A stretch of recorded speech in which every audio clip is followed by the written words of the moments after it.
Bueno, mis hermanos, como ustedes bien saben, hemos estado exponiendo la segunda epístola del apóstol Pablo a Timoteo. Es una epístola, hermanos, pastoral, ¿sí?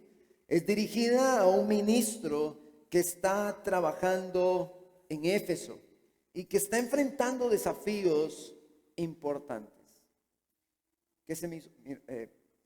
Bueno, no sé si Dani, algún hermano, si me pueden ayudar. Tal vez Mike, si me busca algún hermano del sonido para bajarle un poquitito al monitor. Un poquitito es al monitor, solamente. Gracias, mis hermanos, gracias. Hemos estado hablando acerca de los desafíos. Predicamos la primera epístola del apóstol Pablo a Timoteo y pudimos ver todas las tareas que Pablo le demandó. Aunque es una epístola pastoral, recordamos también en los sermones vistos en la primera epístola que el ministerio pastoral, que los pastores, que los ancianos, que los líderes, que los obispos son un poquito el monitor, poquitito. Hay un poquitito más, poquitito. Ok, yo creo ahí, sí. Gracias, Daniel. Gracias. Los ministros, los ancianos, los obispos, los líderes, siempre a la luz de la Escritura son un modelo, ¿no? Que nosotros como iglesia debemos seguir. Son un modelo para nosotros. Entonces, podríamos decir, esta epístola es pastoral, es para pastores, es para Timoteo, pero no. En realidad, todo lo que se le instruye a Timoteo es algo que nosotros debemos aplicar en nuestras vidas en cuanto al carácter se refiere. Habrán algunas tareas específicas que Timoteo tenía que desarrollar, que tal vez dentro del cuerpo de Cristo específicamente usted no va a desarrollar, pero en todos los aspectos de carácter y la forma en la que debemos enfrentar la oposición, en todo eso nosotros debemos imitar todo lo que Pablo está demandando a Timoteo. A pesar de ser una epístola pastoral, nosotros debemos de verla desde esta perspectiva, entendiendo que nosotros debemos cumplir con cada uno de los imperativos que nos llevan a moldear nuestro carácter a la imagen de Cristo por el poder del Espíritu Santo que vimos está en nosotros. El sermón se titula hoy como obrero aprobado y estaremos viendo en 5 encabezados 5 características que tiene el obrero aprobado según lo que Pablo le dice a Timoteo. 5 características específicas. Pero antes de ir a verlas, ¿qué le parece si va conmigo al capítulo 2 de esta epístola para iniciar en el verso 14? Vamos al verso 14 de segunda de Timoteo, capítulo 2. Hermanos, llevamos estas epístolas, para mí han sido una gran bendición, pero esta segunda epístola ha tenido particularidades importantes. Vemos como el atributo de Dios que sobresale en la epístola al Dios fiel, ¿sí? Y vemos a un Pablo demandando de Timoteo fidelidad. Y así como en Efesios capítulo 5 dice, sean imitadores de Dios como hijos amados, al Dios mostrarse fiel, nosotros debemos de ser fieles, ¿sí? Debemos de ser fieles. Verso 14, leo en la Nueva Biblia de las Américas. Recuérdales esto, dice Pablo a Timoteo, encargándoles solemnemente en la presencia de Dios que no discutan sobre palabras, lo cual para nada aprovecha y lleva a los oyentes a la ruina. Procura con diligencia presentarte a Dios aprobado como obrero que no tiene de qué avergonzarse, que maneja con precisión la palabra de verdad. Evita las palabrerías vacías y profanas, porque los dados a ellas conducirán más y más a la impiedad, y su palabra se extenderá como gangrena. Entre ellos están Himeneo y Fileto, que se han desviado de la verdad, diciendo que la resurrección ya tuvo lugar, trastornando así la fe de algunos. No obstante, el sólido fundamento de Dios permanece firme, teniendo este sello: el Señor conoce a los que son suyos, y que se aparte de la iniquidad todo aquel que menciona el nombre del Señor. Ahora bien, en una casa grande no solamente hay vasos de oro y de plata, sino también de madera y de barro, y unos para honra y otros para deshonra. Por tanto, si alguien se limpia de estas cosas, será un vaso para honra, santificado, útil para el Señor, preparado para toda buena obra. Huye pues de las pasiones juveniles y sigue la justicia, la fe, el amor y la paz, con los que invocan al Señor con un corazón puro, pero rechazan los razonamientos necios e ignorantes, sabiendo que producen rencillas. El siervo del Señor no debe ser rencilloso, sino amable para con todos, apto para enseñar, sufrido. Debe reprender tiernamente a los que se oponen, por si acaso Dios les da el arrepentimiento que conduce al pleno conocimiento de la verdad. Y volviendo en sí, escapen del lazo del diablo, habiendo estado cautivos de él para hacer su voluntad. Vimos en la sección anterior que Pablo utilizó tres figuras. ¿Cuáles eran? El labrador, ¿cuál más? El atleta y el soldado. Y vimos que teníamos que pelear como soldados, que competir como atletas y trabajar como labradores. En medio de ese texto que estuvimos viendo, Pablo le dice a Timoteo: encarga toda esta tarea a hombres fieles. Y Timoteo tenía que encontrar a esos hombres fieles. Y no solamente tenían que ser fieles, sino dice que Timoteo tenía que verificar que fueran capaces también de enseñar a otros. Entonces Timoteo tenía una tarea en este sentido. Entonces cuando nosotros nos encontramos este verso 14 y dice: recuérdales esto, es a estos hombres fieles a los que Timoteo tiene que encomendarles lo que Pablo le ha encomendado a Timoteo: continuar predicando el evangelio, exaltando a Cristo y edificando la iglesia. Pablo ha llamado a Timoteo a comisionar a estos hombres, que sean capaces, que enseñen y continúen haciendo que el reino avance.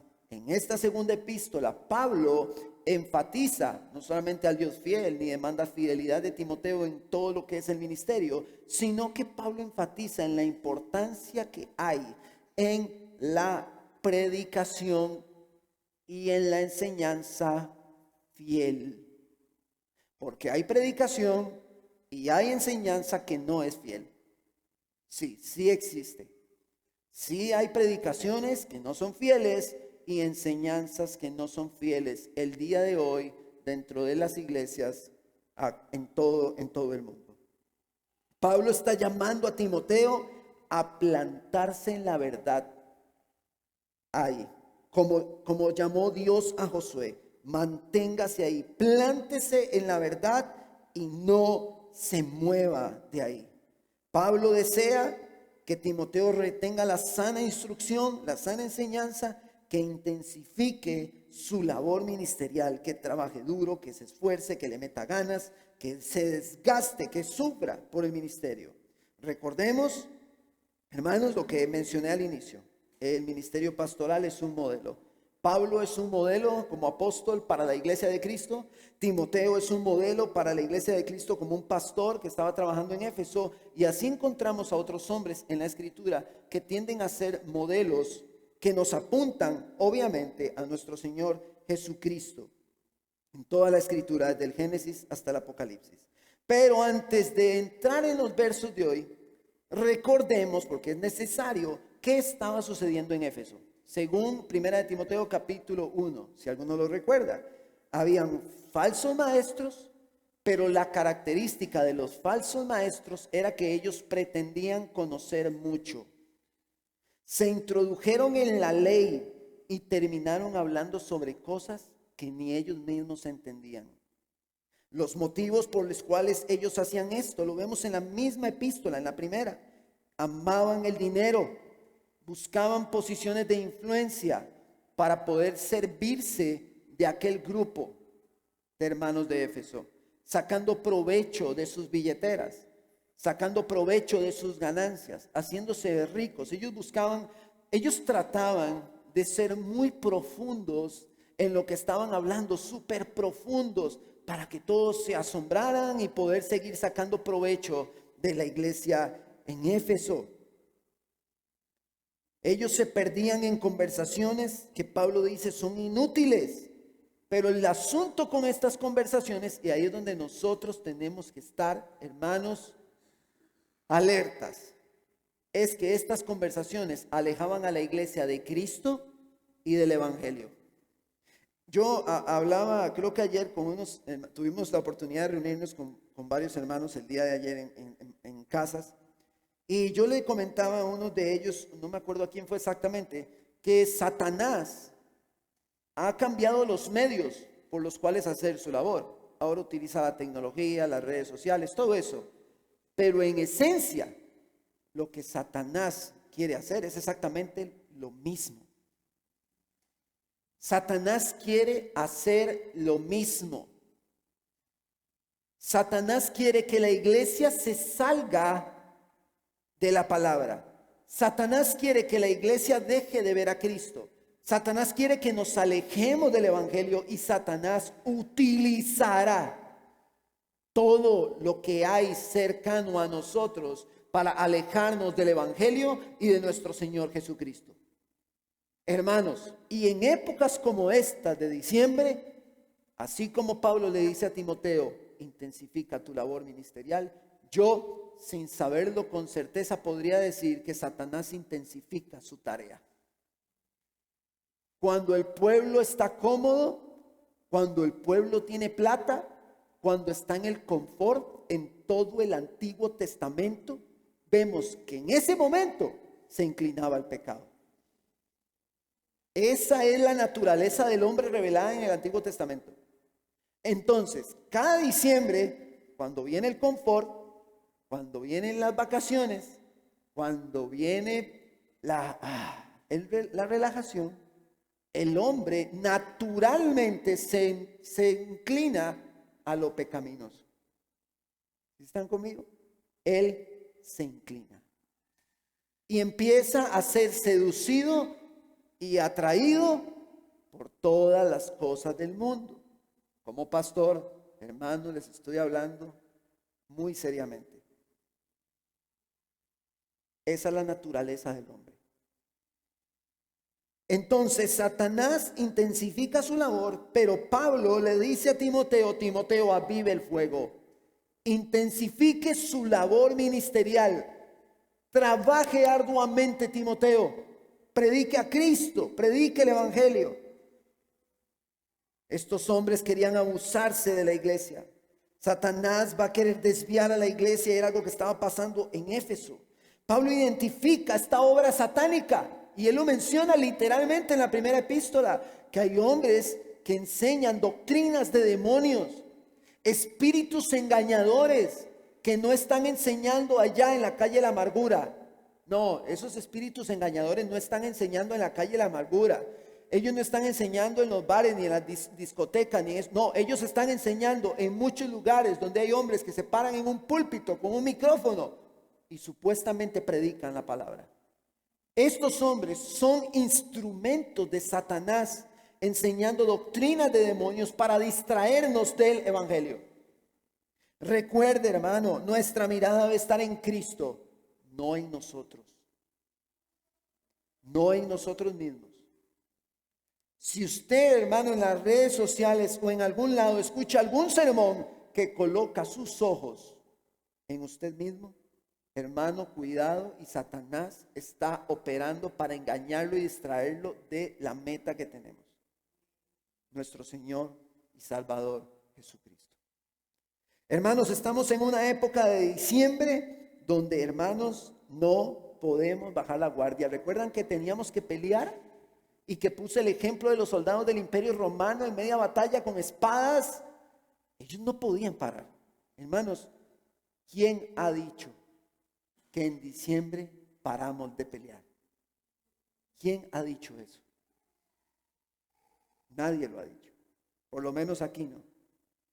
No debemos parar de pelear, mis hermanos, porque Satanás es astuto. Y Satanás utiliza elementos dentro de la iglesia de Cristo. La pregunta es, ¿por qué había una iglesia de Cristo en Éfeso? La pregunta es, ¿acaso es esto diferente hoy? ¿Acaso esto ha cambiado?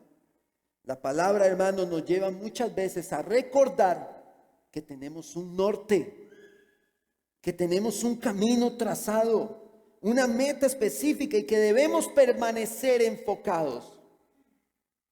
Como ustedes bien saben, y voy a dar una ilustración, por motivos de salud, yo me vi obligado, bueno, ya ustedes saben esa historia, que me vi obligado a hacer ejercicio.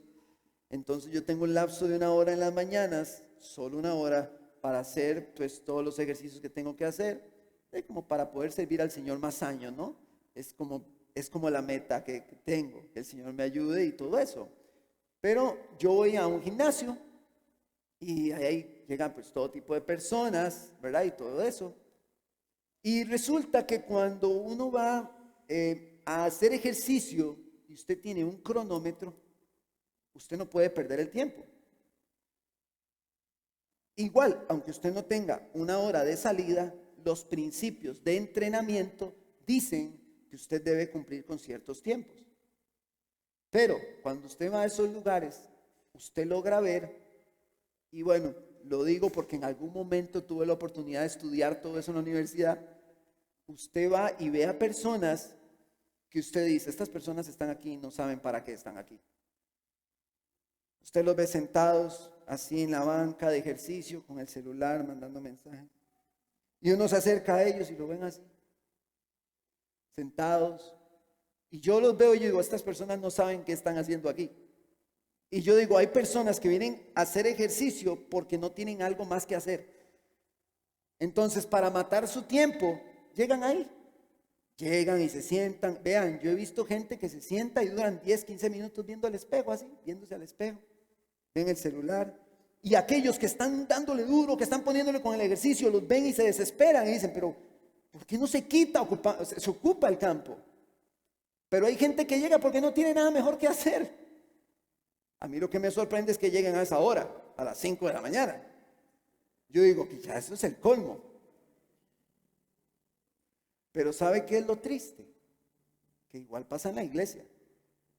Que hay gente que viene a la iglesia porque no tiene otra cosa que hacer. Porque si tuviera otra cosa que hacer, hace esa otra cosa.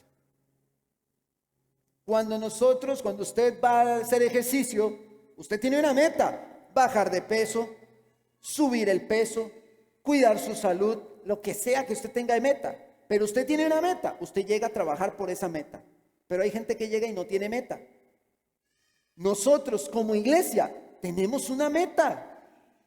Así que nosotros nos reunimos cada domingo porque vamos en rumbo a esa meta. No está bien que metafóricamente haya alguien como en ese gimnasio que esté aquí y no sepa para dónde va, y no sepa qué está haciendo, y no sepa por qué viene. Eso no está bien. Tenemos metas específicas nosotros en el avance del reino, y Satanás está haciendo todo lo posible para que la población de las iglesias sea como estas personas que van al gimnasio y no saben ni a qué van. Satanás se está esforzando para eso. Cuando yo me topo a alguien conocido de los compañeros del trabajo, porque como queda cerquita del trabajo, nos saludamos, hola, bien, ¿qué? Pum, listo, ya, no nos hablamos. Porque no tenemos tiempo, porque hay que ponerle, porque hay que meterle ganas, porque cada uno tendrá una meta, él tendrá la suya, yo tengo la mía. Pero al punto que voy es, hermanos, nosotros no podemos distraernos. Si nosotros nos distraemos un poco, eso nos pasará una factura. Si nosotros dejamos de pelear y bajamos la guardia, eso nos pasará una factura. Eso nos pasará una factura. Hermanos, dentro de los deportes de contacto, yo he visto muchas peleas en diferentes ámbitos donde uno de los oponentes se empieza a burlar del otro. Se empieza a burlar, se empieza a vacilarlo, pero el otro está enfocado. He visto muchos casos así. Hay uno enfocado y el otro que lo quiere agarrar en vacilón como para burlarse, para hacer el espectáculo. Y por lo general el que se está burlando siempre termina noqueado. Es lo más común. Nosotros tenemos que estar enfocados. Porque si nos ponemos como que un vacilón todo esto, como que el avance del reino, como que la predicación, como que el evangelio en nuestra vida práctica, no, pues está bien el domingo, pero ya el lunes sigo. Hermanos, eso nos va a pasar la factura. y no estamos en tiempos para eso. Así que quiero hacerle reflexionar sobre esto. Y Pablo es claro con Timoteo y le dice: Timoteo, manténgase enfocado, pelee como soldado, compita como atleta y trabaje como labrador, sufra por el evangelio. Pero hermanos, tenemos que reflexionar estas cosas. Tenemos que reflexionar sobre esto y ver para adentro de nuestras vidas. ¿Cómo estamos? Vamos al verso 14 para entrar al texto en cuestión el día de hoy.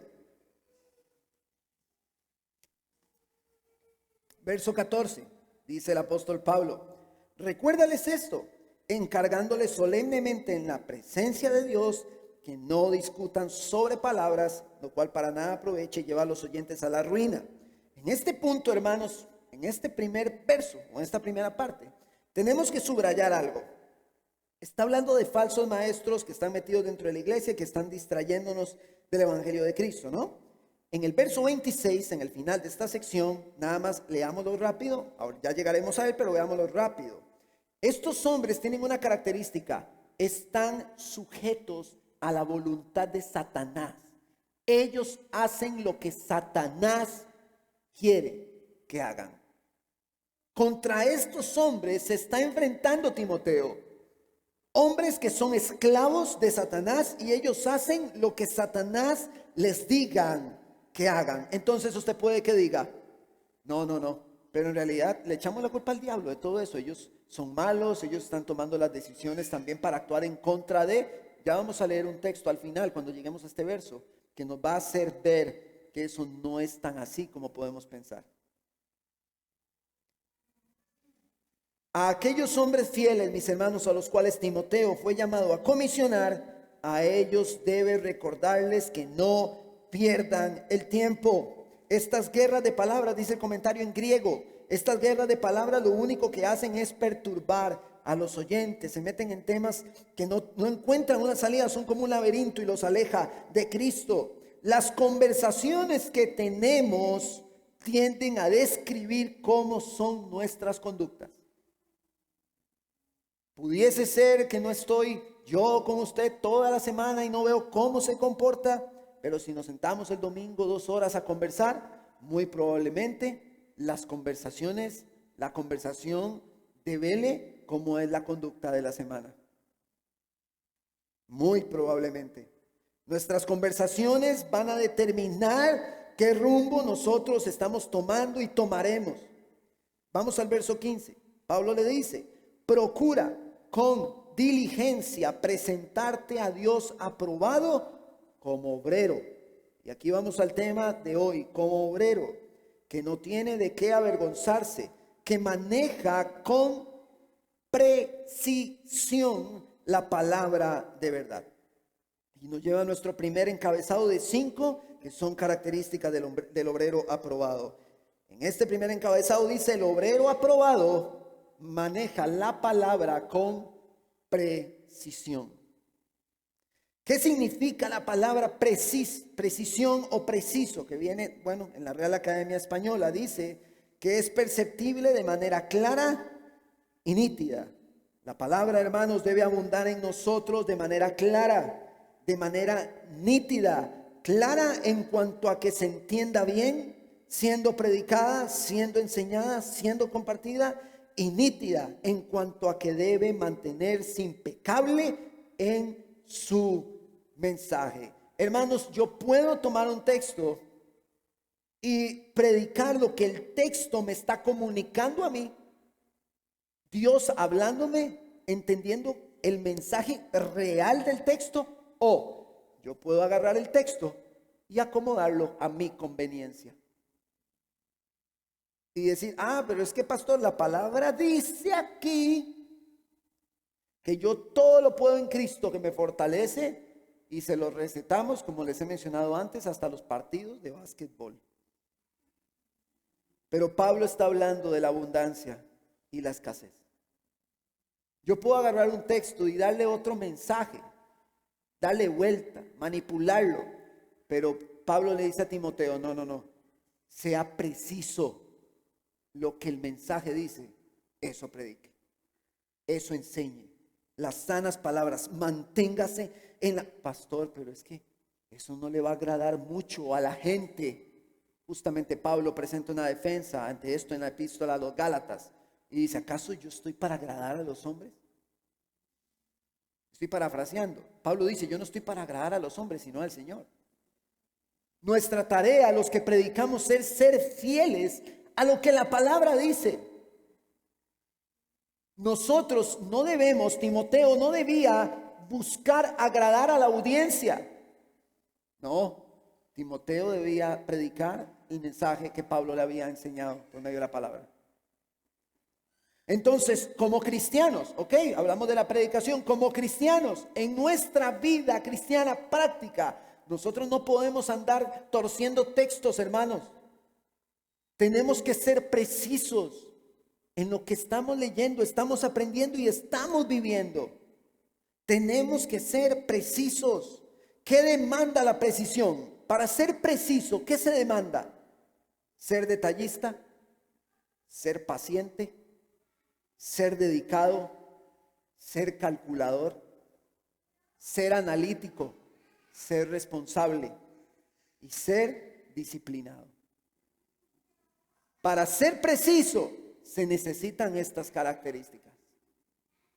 Veamos el ejemplo de un francotirador. Los francotiradores, nosotros lo vemos en las películas, que ellos se acomodan ahí una mirilla y disparan. Pero eso no es tan sencillo como puede verse.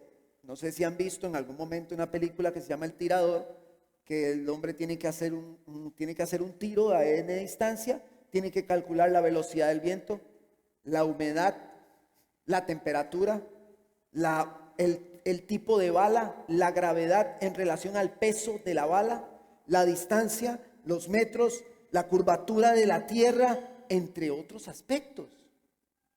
No es que se paran y disparan, pero muchas veces en nuestra vida cristiana queremos tirarnos, agarrar y disparar, pero no es así. Pablo le dice a Timoteo, sea preciso.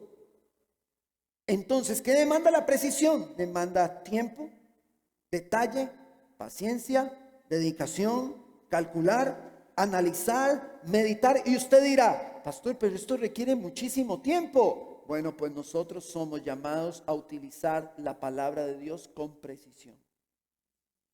Obviamente, los ancianos, pastores son llamados a ser sostenidos por la iglesia para que ellos puedan dedicarse ampliamente a estas tareas. Pero la iglesia no significa que no tiene que ser precisa, ni que no tiene que ser responsable. Pastor, pero esto demanda mucho tiempo en la palabra. Bueno, pues la palabra nos llama a nosotros a conocer al Dios de las Escrituras y a adentrarnos en ellas. Usted y yo tenemos que ser como obreros aprobados, siendo precisos con la palabra. Siendo precisos, siendo responsables con ella. Nosotros, hermanos, los que enseñamos, los que compartimos con los hermanos, los que estamos en un grupo en casa, los que vamos en un bus conversando con el hermano, no podemos nunca tomar la palabra de Dios a la ligera. La palabra de Dios describe quién es Él. Y nosotros, cuidado, y hablamos de un Dios que no describe la Escritura. Es como que yo esté en este lugar y les diga, bueno, ustedes no conocen a mi esposa, pero mi esposa tal vez no está, pero yo les digo, bueno, mi esposa es así de alta. Entonces, si mi esposa escucha, ella va a decir, pero ¿cómo? Pero esa no soy yo. Nosotros no podemos hablar de un Dios que no describe la Biblia. Tenemos que hablar del Dios que describe la Biblia. Entonces Pablo le dice a Timoteo, tienes que ser preciso, y como congregación local debemos en la gracia de Dios esforzarnos por ser precisos. Ahora, no solamente manejando la palabra de Dios en nuestras cabezas, y quiero hacer un énfasis en esto, sino en la hora en la que llevamos la palabra a la práctica. Tenemos que ser precisos. Y eso demanda negarnos a nosotros mismos, entendiendo que servimos a un Dios poderoso que nos rescató de las tinieblas a través de Cristo Jesús, quien derramó toda su sangre en la cruz. Entonces nosotros debemos esforzarnos para hacer todo lo que la Biblia dice que hay que hacer. Porque esto es lo que se le dijo a Josué, no sé si lo recuerdan, cuando lo vimos en los sermones anteriores. Todo esto, mantente en la palabra, y todo esto tienes que hacerlo para que hagas conforme a la ley, para que hagas la respuesta la respuesta que debemos dar al rescate que Dios ha hecho con Cristo Jesús es obedecer sus palabras. Pero para obedecer sus palabras hay que conocerlas. Para usted poder manejar y transitar en la calle, usted tiene que llevar una prueba de manejo, tiene que ver las leyes, tiene que conocer cómo se entra en las rotondas, cómo se sale de las rotondas, cuál es un SEA, cuál es un alto, las señales de tránsito, para poder hacerlas. Hermanos, nosotros para seguir las palabras de Dios tenemos que conocerlas. Ahí tenemos que ser precisos. Porque si nosotros no somos precisos, entonces ya no vemos un verde y un rojo, vemos un amarillo medio verduzco y un amarillo en el semáforo medio rojizo. Y no estamos siendo muy precisos, nos brincamos el semáforo. ¿Sí están conmigo? Si nosotros confundimos entre el SEDA y el alto, ¿qué pasa? Si nos ve un tráfico, nos para porque estamos infringiendo la ley. Entonces tenemos que ser precisos. Ay, pastor, no se ha cuadrado. La palabra nos llama a ser precisos. No, es que a mí me parece que yo puedo. No, hermanos, lo que a usted le parezca se va por un tubo. Si la palabra dice que mentir es pecado, mentir es pecado. No, es que es una mentirita. No, ninguna mentirita. Es pecado.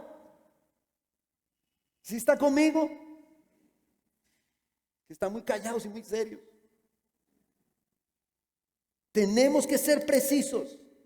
Entonces, en medio de esta precisión, Timoteo debía plantarse en medio de ese montón de corruptos y marcar una diferencia y detenerlos. Pero ¿cómo podríamos decir que Timoteo estaba bien, haciendo bien su labor, si Timoteo hubiera dicho: no, vean, yo sé que ustedes son así medio corruptos y yo sé que andan un poco perdidos, pero trabajemos juntos, hagamos yunta? No, hermanos, no. Eso no funciona así. Timoteo tenía que detenerlos, no podía ser partícipe con ellos. Ser precisos. Estaban robándole al pueblo, estaban sacando su dinero, estaban perdiéndolo del evangelio de Cristo. Hermanos, cuando se trata de quitar la mirada del evangelio, de quitar a Cristo del centro, yo creo que los pastores, los predicadores tienen que ser violentos en cierta medida y determinantes. Cristo en el centro. No, pero es que no, Cristo en el centro. No, pero es que no, Cristo en el centro. Listo. No hay discusión. Porque, hermanos, no podemos abrir, pero ni tan siquiera una endija, ni tan siquiera un poquito, hermanos, porque es lo que Satanás toma como ventaja. Verso 16. Evita las palabrerías vacías y profanas, porque los dados a ellas conducirán más y más a la impiedad, y su palabra se extenderá como gangrena. Entre ellos están Himeneo y Fileto, que se han desviado de la verdad, diciendo que la resurrección ya tuvo lugar, trastornando así la fe de algunos. Voy a leerlo en la Nueva Traducción Viviente. Dice: evita las conversaciones inútiles y necias, que solo llevan a una conducta cada vez más mundana. Este tipo de conversaciones se extienden como el cáncer, así como en el caso de Himeneo y Fileto. Hermanos, es por eso, porque es como el cáncer, que no podemos darle largas a cualquier cosa que nos esté separando de ver a Cristo.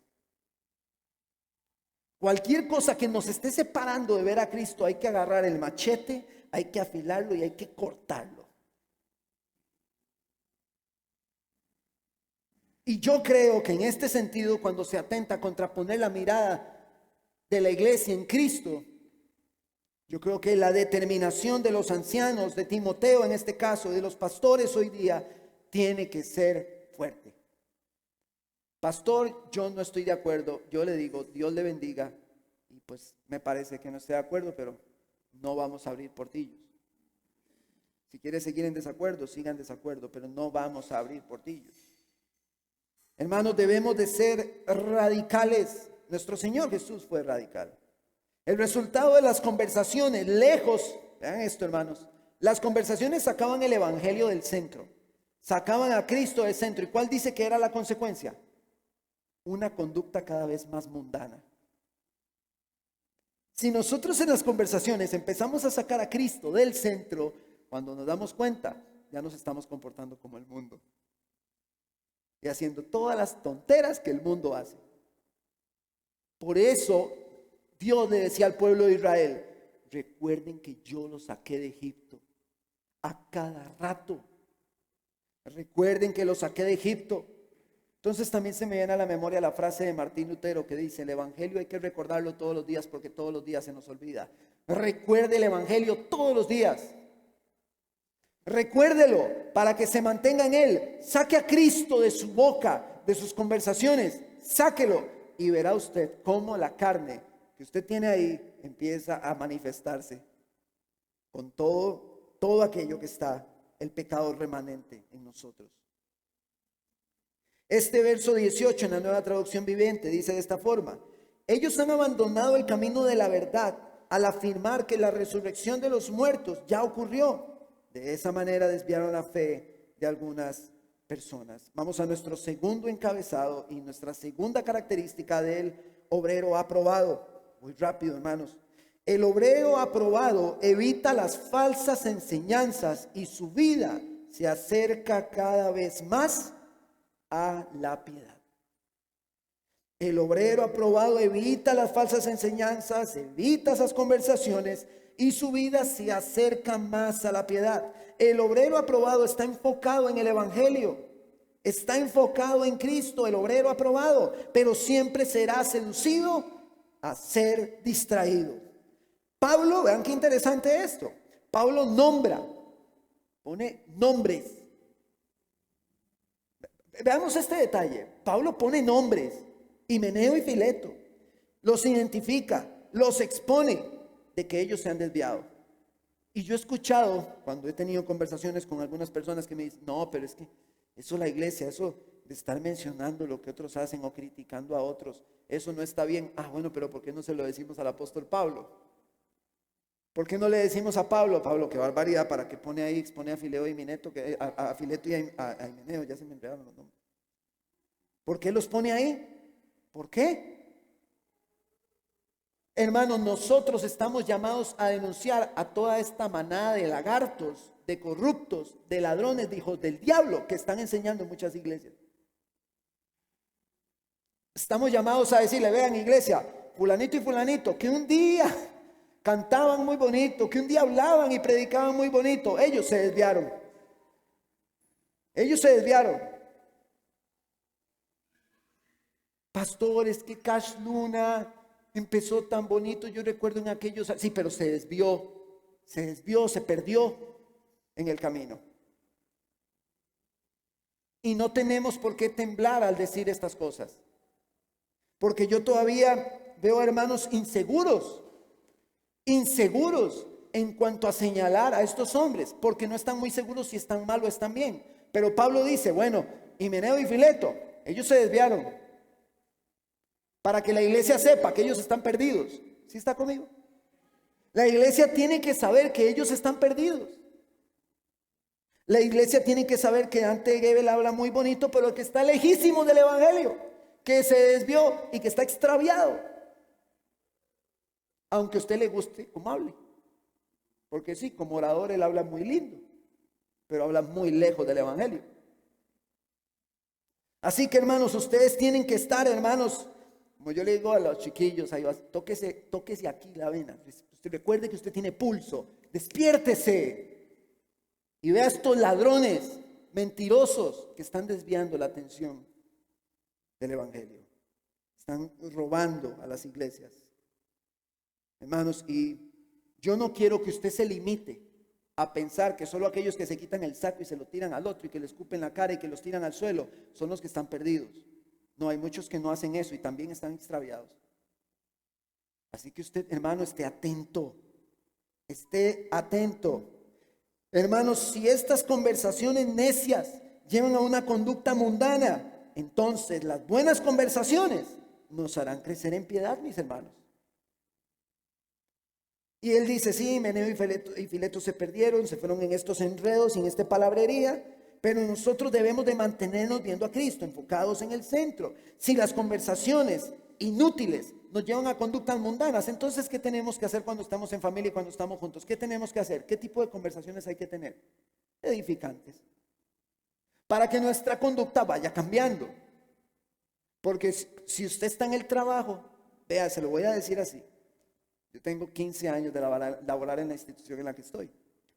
Si uno está trabajando en la oficina y la gente habla y habla y habla tonteras y uno no se manifiesta dando su apreciación de muchas cosas, cuando usted se da cuenta, usted está embarrado en conversaciones similares. Y ahí es donde uno tiene que recordar el Evangelio. Y uno tiene que levantar su opinión y marcar un precedente y que todos sepan que usted no es partícipe de ese tipo de cosas. Pero créanme, muchas veces podemos fallar en esto y hay que tener mucho cuidado. La saturación de conversaciones inútiles siempre tenderá a modificar nuestra conducta, obviamente de mala manera. Hermanos, en la iglesia, si nuestras conversaciones son inútiles y son absurdas, rapidito estamos teniendo conductas como las del mundo. ¿Sí me explico? Rapidito estamos haciendo el papel. La iglesia también, pastor, la iglesia, sí, la iglesia. Por eso tenemos que estar recordando y hablando el evangelio todo el tiempo. Pastor, pero es que aquel anda hablando el evangelio. Sí, pero también se equivoca, sí, pero está hablando el evangelio. Se equivoca, reconoce su pecado, habla el evangelio, camina hacia adelante, se le lava, se cae, se ensucia la cara, se la lava, se levanta y continúa. Pero si ni siquiera estamos en esa pelea, ¿cómo vamos a levantar el dedo para acusar a otro? Primero pelee, métase al ruedo, ensúciese la cara, levántese y continúe apelando a la misericordia de Dios y a su gracia. Tenemos, hermanos, que estar atentos a esto. ¿Por qué esto? ¿Por qué esto, hermanos? No solamente por las conversaciones inútiles, sino también, hermanos, porque cuando tenemos conversaciones inútiles o idiotas, nosotros alejamos a Cristo y a su evangelio del centro. Nosotros sacamos a Cristo del centro y tenemos que traer a Cristo al centro, mis hermanos. Como iglesia, nosotros debemos evitar toda conversación que quiera distorsionar el evangelio. Tenemos que evitarlas o tenemos que exhortarnos. Tengo un pequeño feedback aquí, Darielito, gracias. Debemos evitar todo tipo de conversación que quiere distorsionar el evangelio. Ahora, ellos decían que la resurrección de los muertos ya había ocurrido. Vean la clase de herejía con la que ellos estaban. Estos hombres decían que la identificación espiritual de los creyentes con la muerte y resurrección de Cristo era la única, que la muerte y la resurrección de Cristo era la única resurrección que experimentarían, que ya había tenido su lugar. Entonces, ¿qué quería decir esto? Bueno, en el momento en el que ya ellos supuestamente se encontraron con Cristo, ya no había otra resurrección que usted y yo estamos esperando. Ya no había otra. Sino que ellos decían, no, ya pasó, ya no va a haber otra resurrección. Pero vaya conmigo a 1 Corintios capítulo 15, donde Pablo defiende justamente el movimiento herético en Corinto, que estaba diciendo algo no igual, pero similar. Muy similar. Acerca de la resurrección de entre los muertos. Hermanos, necesito, como decimos, socar. Sí, 1 Corintios capítulo 15, verso 12. Con gusto. 1 Corintios capítulo 15, verso 12. Dice la palabra del Señor. Ahora bien, si se predica que Cristo ha resucitado de entre los muertos, ¿cómo algunos entre ustedes dicen que no hay resurrección de muertos? Y si no hay resurrección de muertos, entonces ni siquiera Cristo ha resucitado. Y si Cristo no ha resucitado, vana es entonces nuestra predicación y vana también la fe de ustedes. Aún más, somos hallados testigos falsos de Dios porque hemos testificado contra Dios que Él resucitó a Cristo, a quien no resucitó si en verdad los muertos no resucitan. Verso 16. Porque si los muertos no resucitan, entonces ni siquiera Cristo ha resucitado, dice Pablo. Y si Cristo no ha resucitado, la fe de ustedes es falsa. Todavía están en sus pecados. Entonces también los que han dormido en Cristo están perdidos. Si hemos esperado en Cristo para esta vida solamente, somos de todos los hombres los más dignos de lástima. Estaban atentando contra la enseñanza que dice que algún día resucitaremos y tendremos una esperanza con Él eterna. Estaban atentando con una buena parte del Evangelio, si comprendemos el Evangelio completo. Estaban atentando contra el Evangelio, contra la esperanza que nosotros tenemos. Continuamos en el verso 20. Pero ahora Cristo ha resucitado de entre los muertos, primicias de los que durmieron, porque ya la muerte entró por un hombre. También por un hombre vino la resurrección de los muertos, porque así como en Adán todos mueren, también en Cristo todos serán vivificados. Vean qué lindo, está la promesa. Pero cada uno en su debido orden. Cristo, las primicias. Luego los que son de Cristo en su venida. Entonces vendrá el fin, cuando Él entregue el reino al Dios y Padre, después que haya terminado con todo dominio y toda autoridad y poder. Pues Cristo debe reinar hasta que haya puesto a todos sus enemigos debajo de sus pies, y el último enemigo que será eliminado es la muerte. Hermanos, tenemos una promesa y estaban atentando contra todo esto del Evangelio.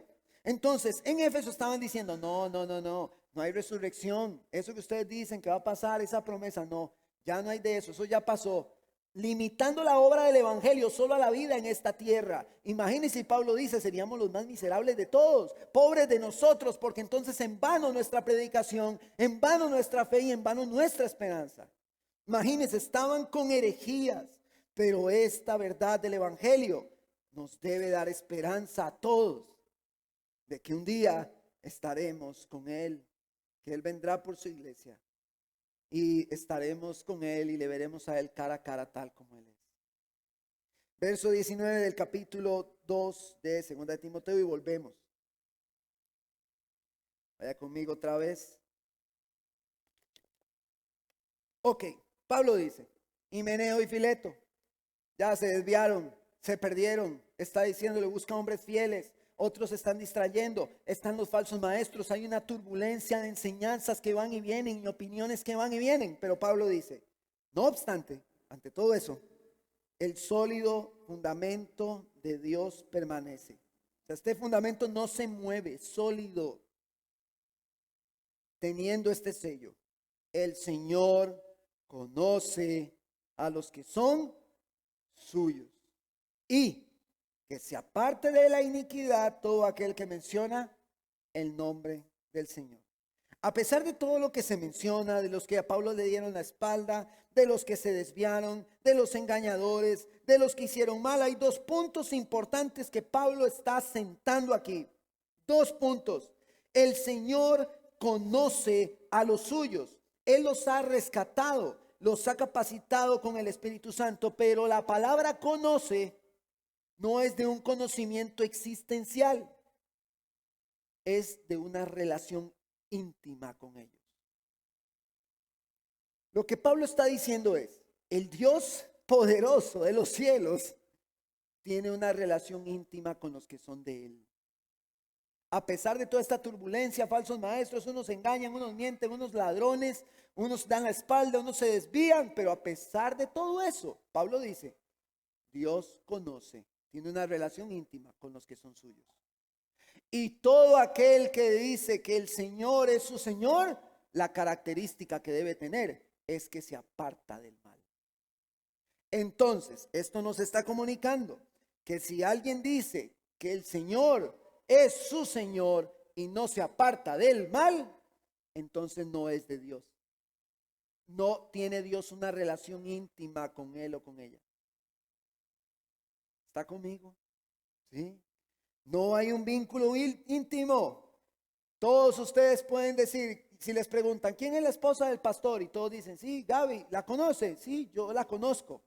Usted la conoce, la ve por ahí, habla con ella a veces, la saluda, pero le puedo asegurar que usted no la conoce como la conozco yo. Ni usted me conoce a mí como me conoce ella. La relación que Pablo está diciendo que Dios tiene con los suyos es una relación íntima, como la que tengo yo con mi esposa, ella conmigo, y que nadie más conoce. ¿Sí están conmigo? Hermanos, es una relación íntima. Y le voy a decir algo. Si usted es del Señor, el Señor lo conoce. Y si usted es del Señor, y si el Señor lo conoce, y usted con su boca dice que el Señor es su Señor, la característica que usted tiene y que todos debemos ver es que usted se aparta del mal, de la iniquidad. Pero si usted no se aparta de la iniquidad, la palabra nos da toda la autoridad para poder decir, usted no es del Señor. Aunque diga que el Señor es su Señor, usted no es del Señor. Ay, hermanos, esto es tremendo. Todo aquel que pertenece al Señor está creciendo en santificación. No se queda, hermanos, enano. Está creciendo en ser santo. Lejos de amar las cosas de este mundo. Y Pablo dice, empezando la epístola a Timoteo, que Dios nos ha dado a su Espíritu Santo, que nos ha capacitado con Él para poder apartarnos del mal y obedecer sus palabras. Es que yo trato y trato y trato con mis fuerzas. Si usted trata y trata y trata con sus fuerzas, todo su esfuerzo será inútil. Necesitamos del Espíritu de Dios en nosotros para poder obedecer. Y esta es la respuesta de por qué muchos no obedecen. Porque no son del Señor, porque el Espíritu de Dios no está en ellos. Si somos suyos, usted y yo, si somos su pueblo, somos llamados a dejar toda maldad y esto será notorio. Será notorio a todos.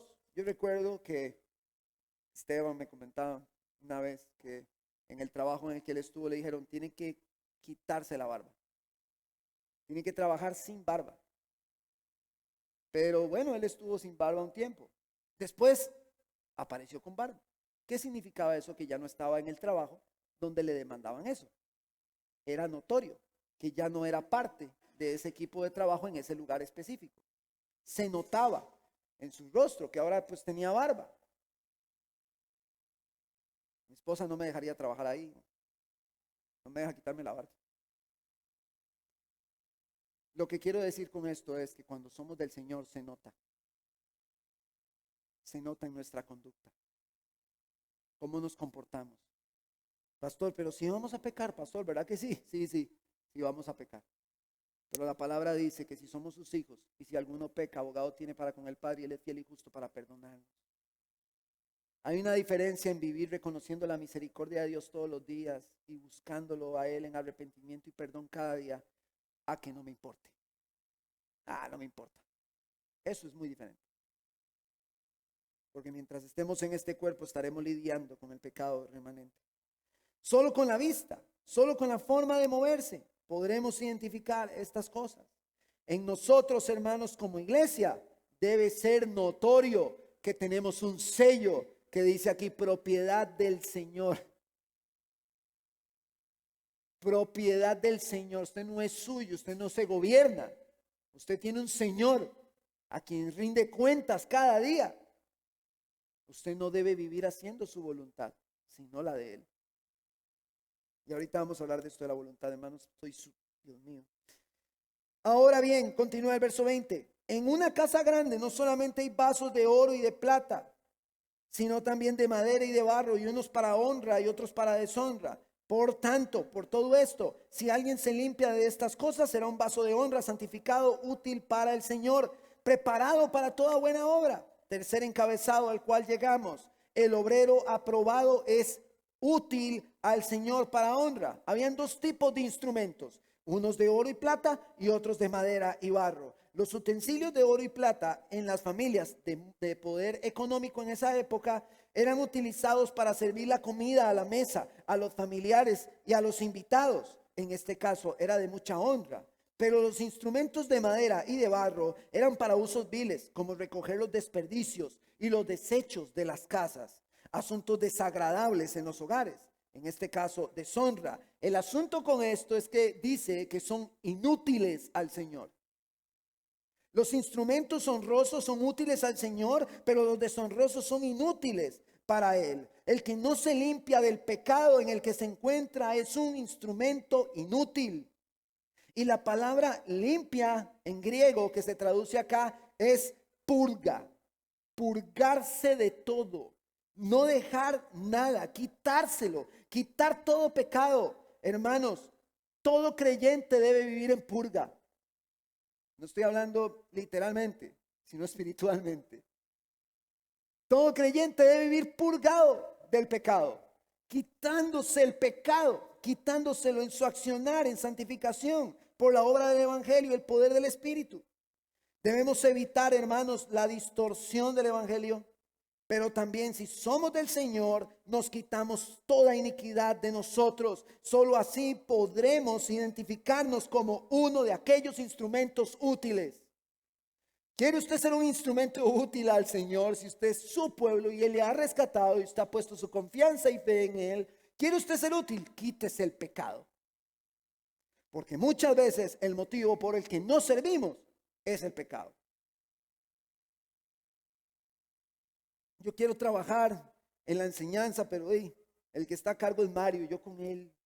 Ay, hermano, quítese ese pecado y lo que tiene contra el hermano Mario y sirva al Señor. Sea un instrumento útil, quítese el pecado. Muchas veces lo que hace que no sirvamos es el pecado.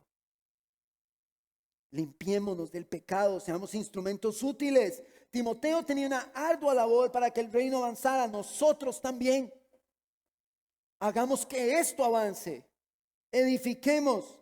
Yo le decía ayer conversando también con unas hermanas y el esposo de una de ellas, nosotros la iglesia, nuestra tarea primaria no es cambiar la sociedad. Nuestra tarea primaria es predicar el evangelio.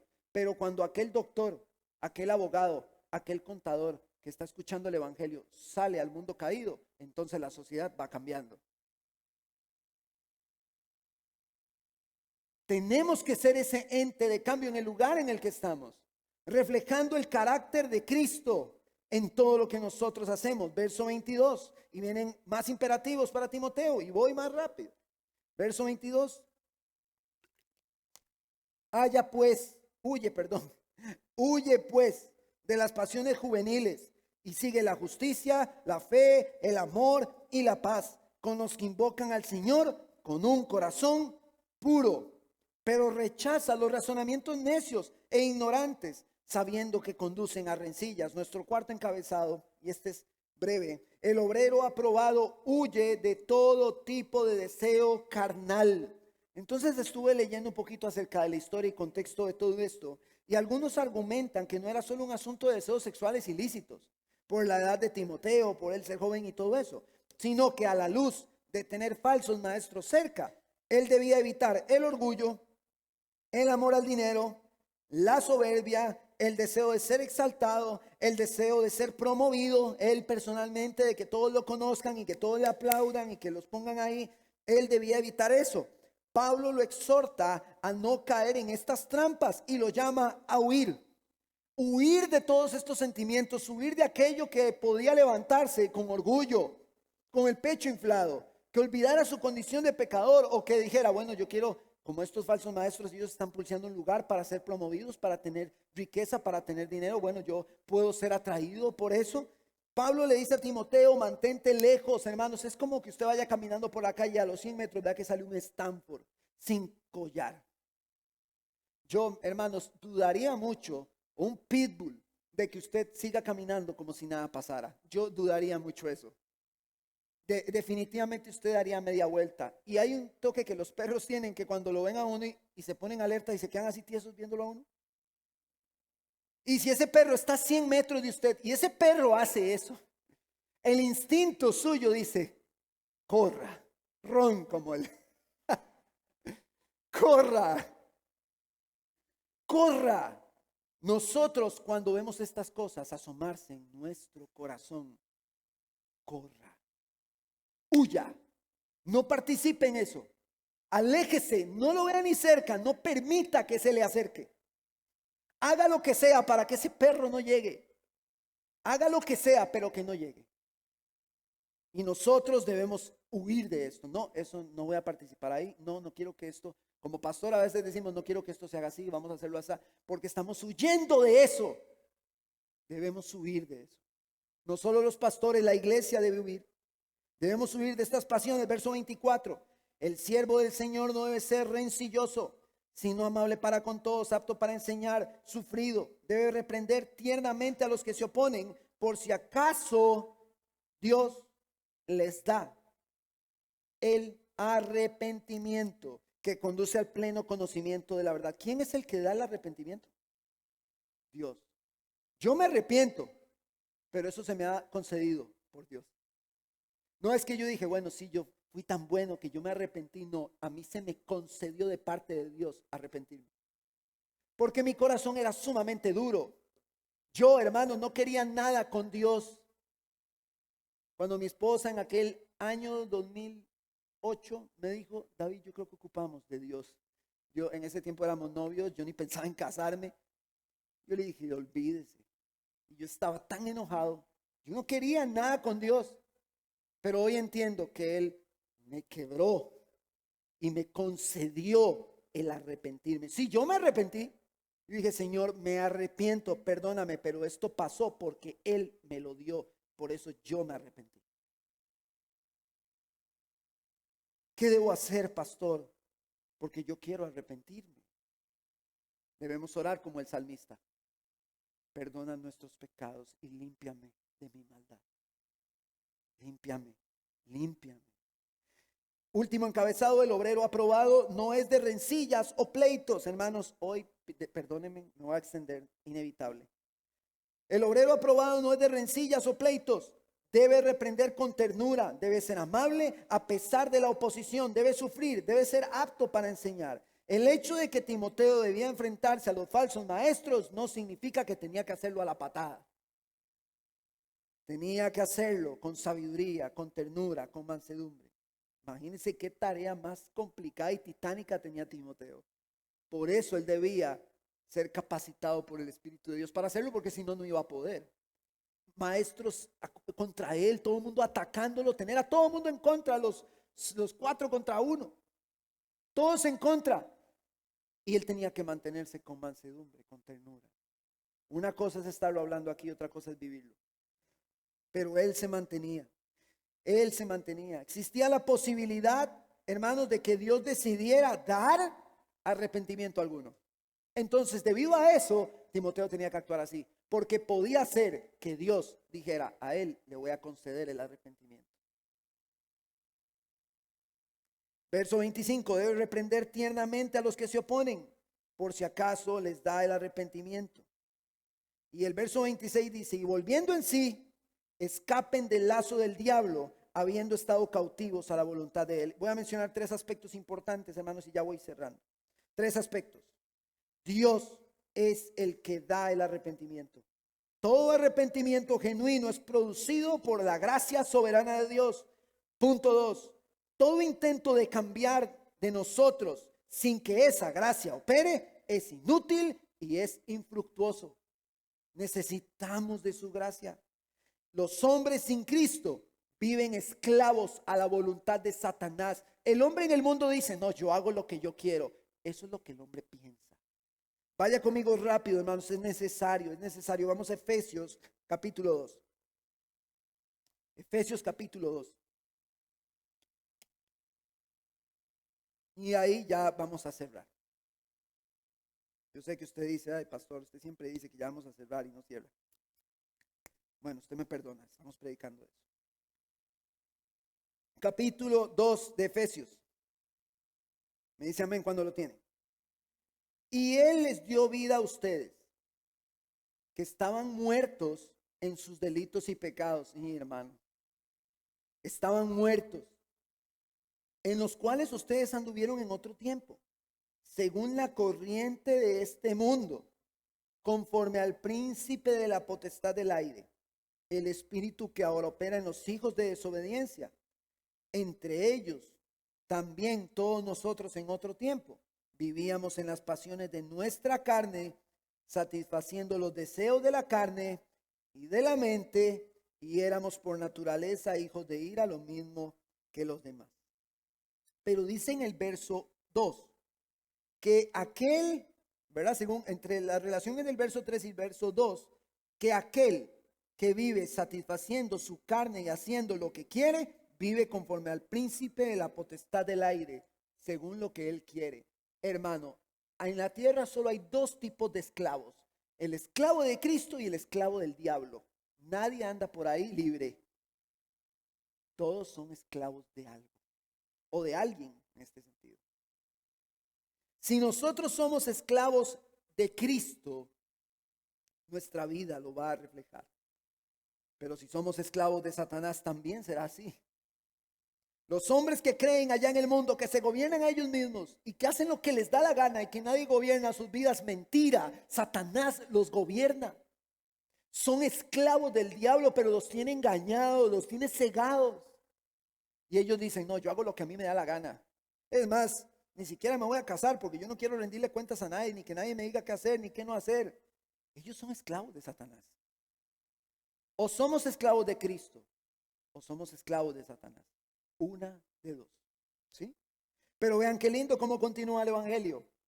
Pero Dios, que es rico en misericordia, por causa del gran amor con que nos amó, aun cuando estábamos muertos en nuestros delitos, nos dio vida juntamente con Cristo. Por gracia ustedes han sido salvados, y con Él nos resucitó y con Él nos sentó en los lugares celestiales en Cristo Jesús, a fin de poder mostrar en los siglos venideros las sobreabundantes riquezas de su gracia por su bondad para con nosotros en Cristo Jesús. Timoteo tenía que contrarrestar a los falsos maestros, pero tenía que hacerlo con ternura, porque podía ser que Dios decidiera conceder arrepentimiento a alguno de ellos. El asunto aquí es que cuando se describe a aquel que está sin Cristo, es que es esclavo de Satanás. Y justamente a eso vino Cristo, a libertarnos de la esclavitud espiritual al reino de las tinieblas. Y Dios, por medio de Cristo, nos ha trasladado al reino de su amado Hijo. Eso es lo que Él ha hecho. Por su gran amor con que nos amó, estando nosotros muertos. Y yo me recuerdo en ese 2008 cómo era yo, hundido en la depresión, lleno de ira, de lujuria, de maldad, de ignorancia. Yo sin hacer mérito para nada, sin haber yo hecho obras para que Él me rescatara, sino más bien al contrario, con todos los números de la rifa para irme directo al infierno. Pero Él, con su gran amor, decidió darme arrepentimiento.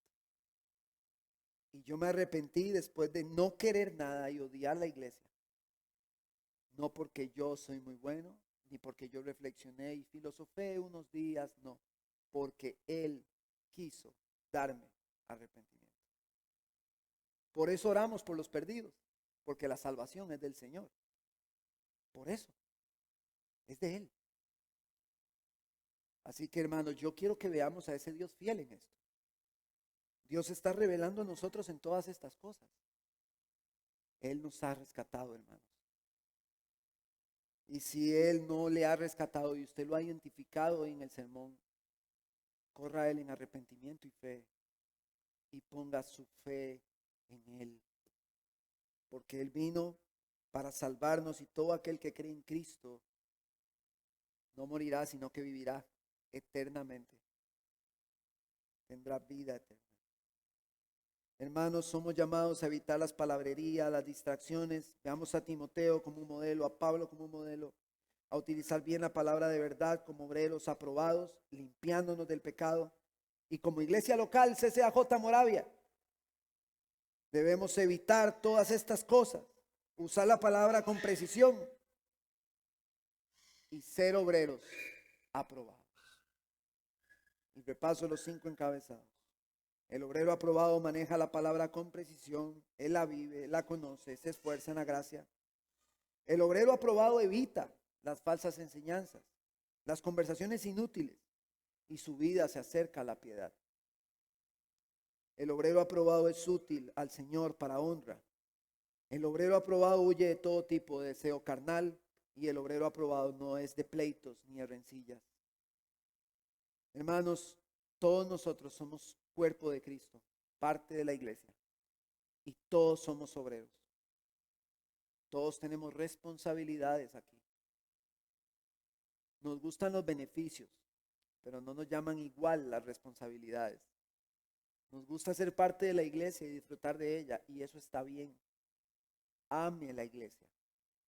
Pero en medio de todo eso lindo, hay responsabilidades. Como iglesia, ustedes conmigo, con los hermanos, con los diáconos, con los que sirven en todas las áreas, todos juntos, debemos exaltar a Cristo y su evangelio. Y recordarle al mundo que en Cristo hay esperanza. Y que toda esa maldad en la que están, que toda esa angustia, ansiedad, depresión, dolor, sufrimiento, viene a caer sobre Cristo. Y Él es nuestro gozo, nuestra fortaleza, nuestra esperanza, nuestro redentor. Pero lo más lindo de todo esto, ¿sabe qué es? Que ninguno de nosotros es digno de eso. Ninguno de nosotros lo merece. Pero Él, amándonos de esa forma, aún nosotros sin ser dignos, Él entregó su vida en la cruz por nosotros. Amén. ¿Qué le parece si inclina su rostro?